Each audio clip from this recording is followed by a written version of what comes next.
And for his take on the state of the U.S. housing market, we're joined by Pej Barlavi, CEO of Barlavi Realty. Pej, good to have you back on the show. Thank you for having me again. So, Pej, we're getting some positive indications when we look at this foreclosure data and a trend showing a significant decline.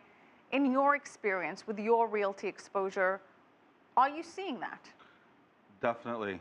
We're not seeing as much foreclosures.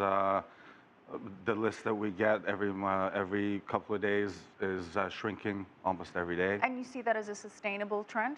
I hope so. I do see it. It's been ongoing like this for several months, at least in my perspective, so hopefully it continues on. Well, one of the issues we just brought up is that of student loan debt and the impact that that is having on the housing market with first-time home buyers.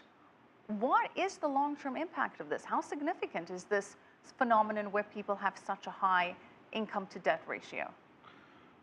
Well, it's really very concerning for as households are not forming at the same time.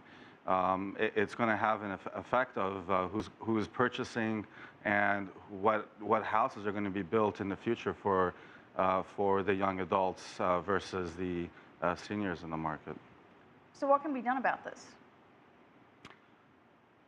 Banks have to be a little bit looser on lending. Mm-hmm. They definitely can't hold them to the 20% that they're seeing nationwide, that they're asking for about 20% down. Well, you know, it's a sad day when former Fed Chairman Ben Bernanke says, as he did last week, that he was not able to refinance his home. Isn't that surprising? So what does it tell us when the former Fed Chairman is not able to get a refi?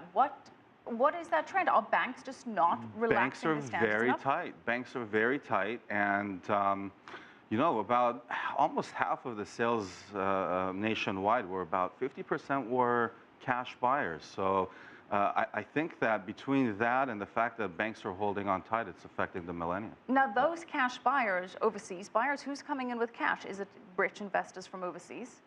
Rich investors. A lot of families are starting to come from South America, Brazil in particular.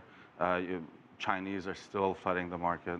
So is the biggest headwind to the housing market the banks not being loose enough on credit, or is it a good thing to prevent another bubble?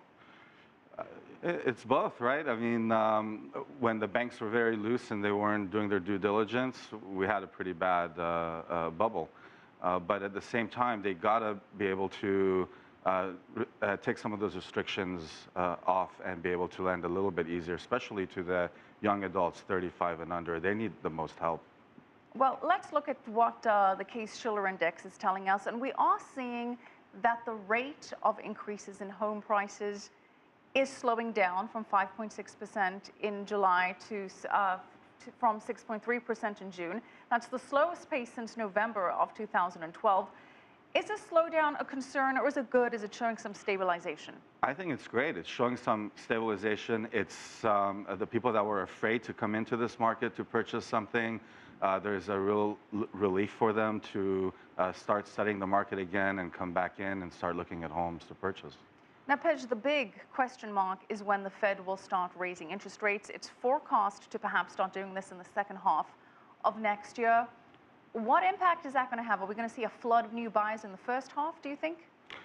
I think people are going to take advantage of the low interest rates, so you will see a little bit of an increase, but once the interest rates do go up or they do raise them, prices of the homes will start to dip down a little bit too. So there is a little give for that market, and the people that can start to get the loans and put their 20% or 30% down will take advantage of the lower prices. Now, Pej, you sound optimistic, but earlier you told me that you think in the next year or so we're headed for a big correction in the housing market.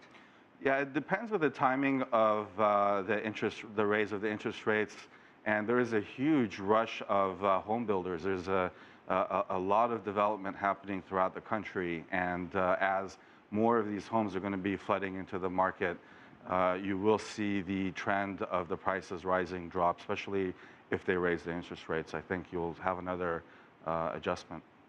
And now the big adjustment, percentage-wise, very quickly, what do you forecast? Probably another 2%, 3%. Okay, so hopefully not a bubble burst like we saw, but a 2 or 3% correction. Yeah, maybe 5. I Okay. think 5 would be great. It will really encourage people to come back into the home market. All right, I'm going to have to leave it there. Thank you so much, Pej Barlavi. Thank you for having me. CEO of Barlavi Realty.